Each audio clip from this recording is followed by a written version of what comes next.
bonjour, accompagnée de deux charmantes dames. Oui. Une petite présentation. Ouais, je crois qu'elles vont se présenter elles-mêmes. Alors on va commencer par... Marie-Dominique Denain. Bonjour. Bonjour. Donc, À l'école des planches depuis 2 ans, secrétaire, animatrice et actrice. Comédienne. Ensuite nous avons... Fanny Lestienne. Donc je suis à l'école des planches depuis le début. Je n'ai pas de fonction trop définie, je suis comédienne c'est sûr, et puis quand même je m'occupe un petit peu de l'ensemble des activités, je touche un petit peu à tout. Max Ornetti, l'école des planches, président encore. Le président, oui. Je n'avais pas pris la présidence au départ. Au départ, juste un petit mot sur l'historique, c'était Jennifer Offray qui avait commencé avec moi. On l'avait créé donc, c'est la 5e année de fonctionnement de l'école des planches. Voilà. Mais je pense que l'idée principale, c'est que jusqu'à l'année dernière, on va dire, la principale orientation de l'école des planches, c'était d'intervention en milieu scolaire associatif.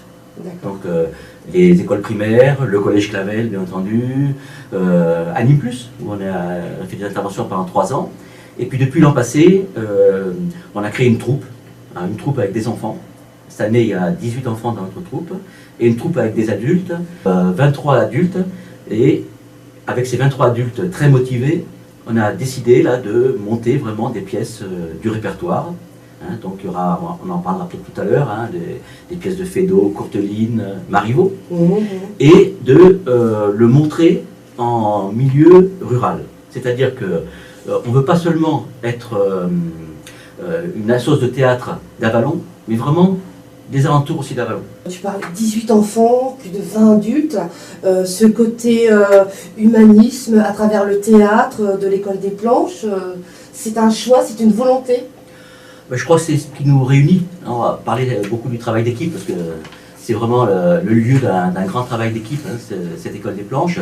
Je crois que ce qui nous réunit, c'est effectivement une ligne humaniste, c'est-à-dire c'est du théâtre pour tous, d'abord pour l'épanouissement de chacun, la prise de confiance. Il y a des termes comme humanisme, qu'on vient de citer, social et éducatif. Est-ce que vous, mesdames, vous avez ressenti justement ce lien à travers cette association, à travers cette école des planches, depuis que vous l'avez intégrée? Qui veut répondre? Moi, je pense qu'il y a rarement des endroits où on peut rencontrer des gens aussi variés, de tous âges et en même temps de tous milieux sociaux, de toutes sortes de cultures. Et c'est un endroit neutre où on se découvre, et on découvre les autres et on se découvre soi-même en découvrant les autres. Et c'est aussi un endroit où on a un but commun. Donc tout le monde met ce qu'il a de meilleur pour l'aboutissement de ce but commun.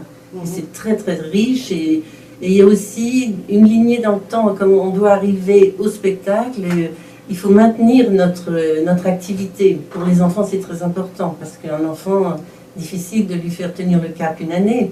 Et avec le spectacle au bout, donc ça leur donne des objectifs et des barrières dans le bon sens pour aller vers quelque chose. Un petit palmarès, un petit programme de 2008 à 2012, ça a été quand même intensif, entre les écoles, les structures sociales.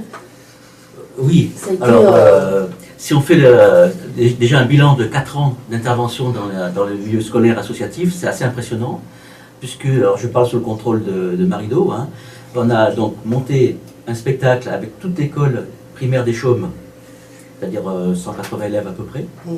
On a monté un spectacle avec toute l'école primaire Victor Hugo, 165 élèves.